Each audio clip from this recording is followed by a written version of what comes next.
So starting the test drive in this new GMC Yukon Denali, a lot of things feel the same. Ride quality feels similar to what I'm used to in the outgoing Yukons. The sound from the engine is identical. And with the powertrain pretty much being the same, I expect that. But just the overall presence in the cabin, you can feel the updates. The screen being there and not kind of being smaller and horizontal there. I like the vertical screen. I like the new gauge cluster.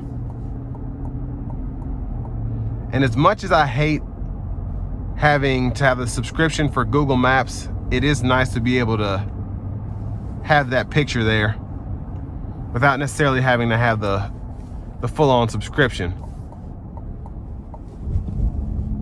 Let's give it a pull here.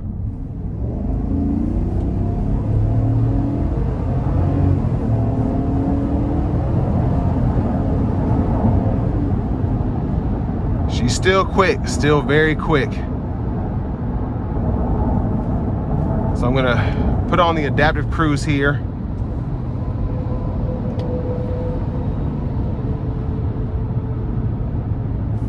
And I wasn't even, what mode was I in? Yeah, I was in normal mode, so that was a very good pull.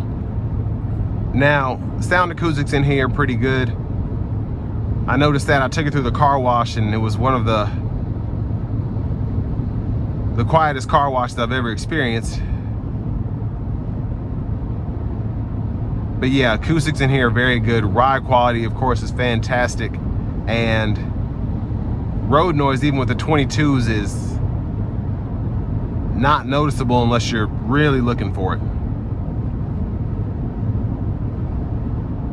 But pretty easy to control. I like the steering. It's relatively crisp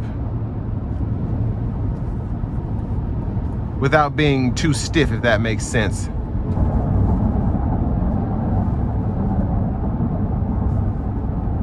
But yeah, that drive was very relaxing. I can see myself taking this out for a nice road trip. And then we do have auto stop here as well, so when I come to the stop here, the auto stop will come on. And there it is there.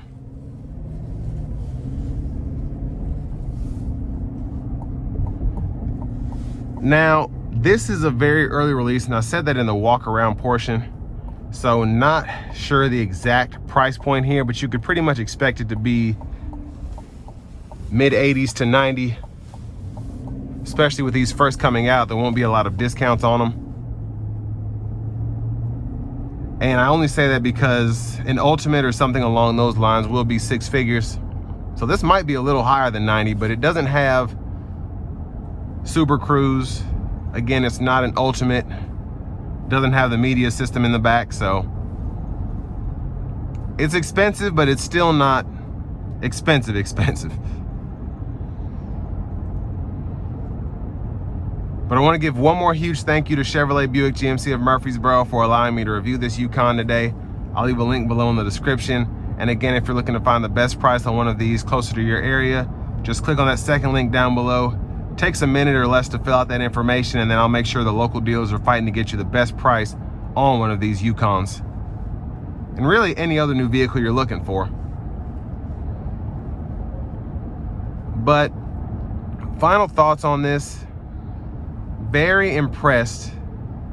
And you know, GMC, with this basically being the cheap Escalade, they came out with all the stops here, the newer screen, the newer gauge cluster, just the new steering wheel. The interior just reminds me of the outgoing Yukon. It almost reminisces on it, but you have so much new technology here, and the technology in the outgoing Yukon wasn't even that dated, but you'll be able to tell now between a 25 and a 24, because this is like night and day. Just having the new vertical screen, the new steering wheel, the push button, everything that comes with this updated interior.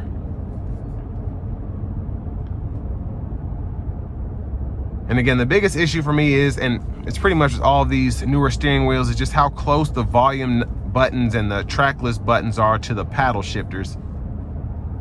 But other than that, I mean, I don't have any complaints about this, other than of course the fuel economy. But if you're in the market for one of these, that's probably not even on your list of things to care about.